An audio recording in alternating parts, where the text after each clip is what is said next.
This is James Lupton here for Seconds Out. Delighted to be joined with Spencer Oliver. Spencer, how are you, mate? James, I'm all good, mate. Just arrived in Poland. First visit to Poland. What a beautiful city we're in, by the way. You know, it's the hometown of Rozanski.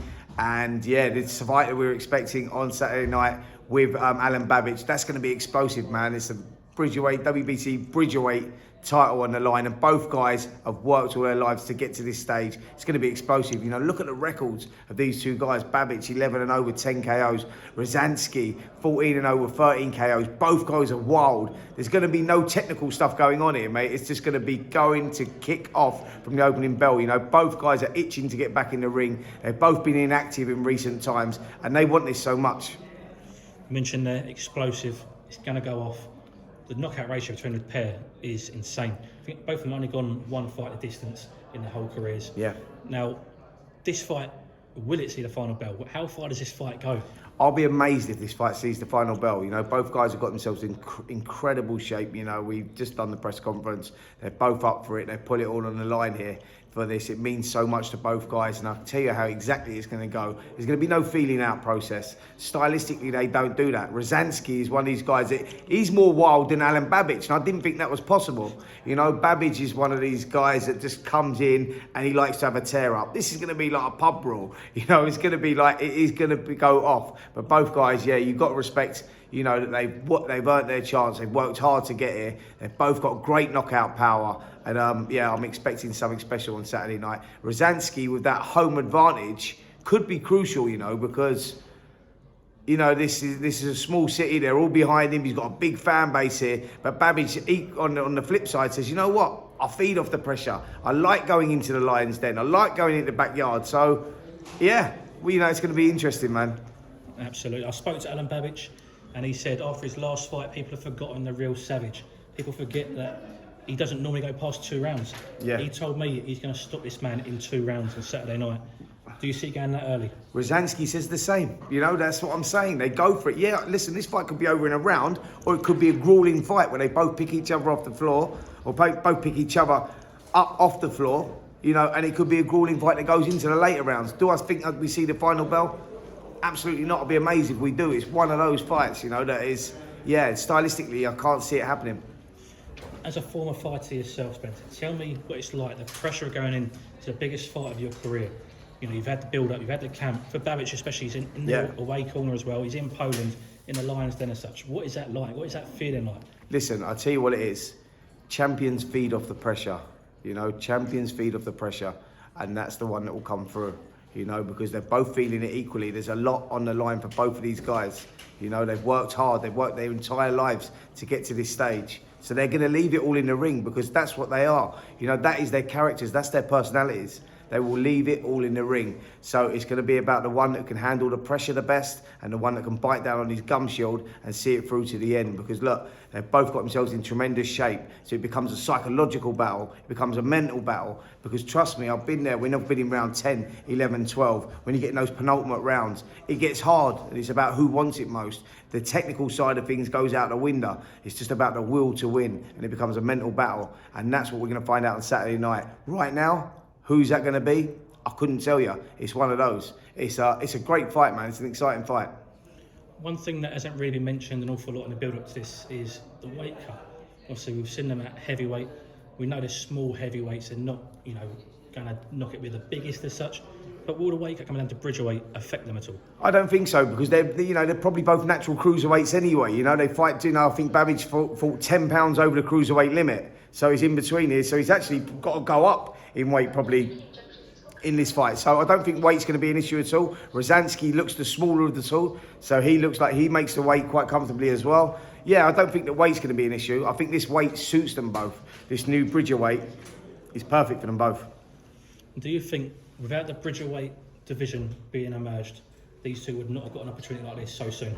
No, of course not. Look at the heavyweight division right now and what's going on. You know, these talks, these fights going on and in Saudi, Anthony Joshua versus Wilder, Fury versus Oleksandr Usyk, winner boxes winner. If we get that, it's going to be absolutely spectacular, by the way. But I know those conversations are happening. I know that it's not just rumour. It is, no, you know, it is something that could be a reality. The Saudis have got the money to make it happen. It's probably all down to TV networks, where it all goes and whatnot. There's a lot more behind the scenes that's involved in it, but I know that it's a conversation that's being had. So why that's being had, these two guys wouldn't have got a look in. You know, there's other guys that are knocking on the door. You know, like Zhang Zhang just beat Joe Joyce last week in a big upset. Joyce was the WBC interim champion, mandatory contender for the WBO. Zhang's now got that position. It looks like they may rematch now. You've got Filip Hrgovic, who's IBF #1. You know, you've got Daniel Dubois, who's WBA #1. He's waiting for that opportunity against Oleksandr Usyk. So, yeah, they would have been way down the pecking order. So this is a godsend for both of these guys to get an opportunity to fight for the WBC title. You've mentioned the 4-man tournament. Everyone's talking about it. Over in the Middle East, money being thrown about is silly money. Yeah. But it looks like they're trying to do what they can to get it on. Just break it down for me. Those 2 fights, winner versus winner at the end. What happens? Well, listen, it's one of those ones. Do you know what? It's a perfect matchup because you've got AJ, who's on that rebuilding process. We saw against Jermaine Franklin, you know, he's been working out there with Derek James out in Dallas. Derek James is renowned for training fighters to be aggressive. Joshua's trying to reinstall that aggression, that rawness that he once had. He's trying to find that. We didn't quite see it against Jermaine Franklin. We saw spurts of it, but by far from the finished article. Deontay Wilder coming off that trilogy with Tyson Fury. Don't know what he had left. Then we saw that brilliant win against Elenius where he took him out in 2 rounds, which says he's still got a lot left. That's an interesting fight. Again, Wilder versus Joshua is an interesting fight. And then on the other side, the other semi-final, Oleksandr Usyk. We still don't know how good he is because, you know, he's beat Anthony Joshua and he showed that he can deal with the big men. But can he go up another level? Because he's going to have to against Tyson Fury, who's undoubtedly the heavyweight #1 right now. You know, he's the #1 ranked and probably most people think that he's the #1 heavyweight in the world right now. But his boxing IQ is great as well. You know, and I think that it's going to be a bit of a chess match there. Fury has the size and will start the favourite purely on that. He has the size, but can Oleksandr Usyk step up again? So that's a fascinating match. So that's how we break them two down. One of them is going to be really explosive, and I think someone's getting knocked out early, and the other one could go long, and it'll be really interesting to see who comes out victorious. But great matchup. Now, that would be a high in the sport of boxing. There have been a few lows lately. Conor Benn's drug test results, now Amir Khan's drug test results. Yeah. What is going on and how can this be fixed?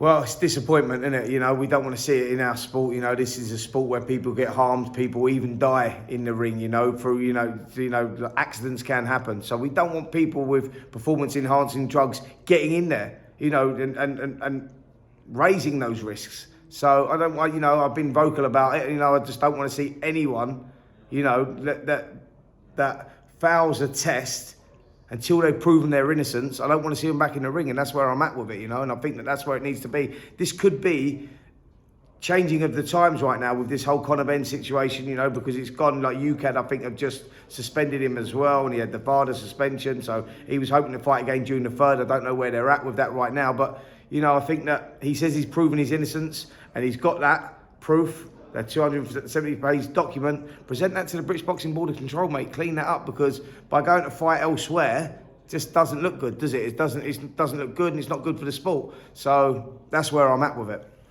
It doesn't look good from Conor as a fighter. What about those who are trying to promote him, those who are trying to actively put shows on with Conor Benn actively in the ring? Well, you know, I just think that he needs to prove his innocence before that goes on, you know? I loved Conor as a fighter. I respect what he's achieved in the ring, but until this mess is cleaned up, I don't think anyone should have a part of it. I think that it needs to be cleaned up before we move on. That's just my opinion on it. I just want to quickly run through a couple of fights that are coming up with Boxer. We've got Ben Smith, Lawrence Okolie in Bournemouth. People probably have Okolie as a favourite, but the fact that he's in Bournemouth will give that extra push for Chris Smith. How do you see that playing out? Listen, going off the last performance against, you know, Lawrence Okolie, it was not a good performance against David Light. You know, he didn't look particularly good. So Chris Smith will take a lot of energy from that. He'll take a lot from that. That's thinking he can really win. He's on good momentum at the moment. That Isaac Chamberlain win down in Bournemouth was incredible, and the atmosphere was insane at the stadium. The Vitality Stadium, it's going to be absolutely nuts. So that's going to give him a massive edge. Going off last performances, that's a great fight, mate. It really is. Lawrence Okolie's difficult to beat.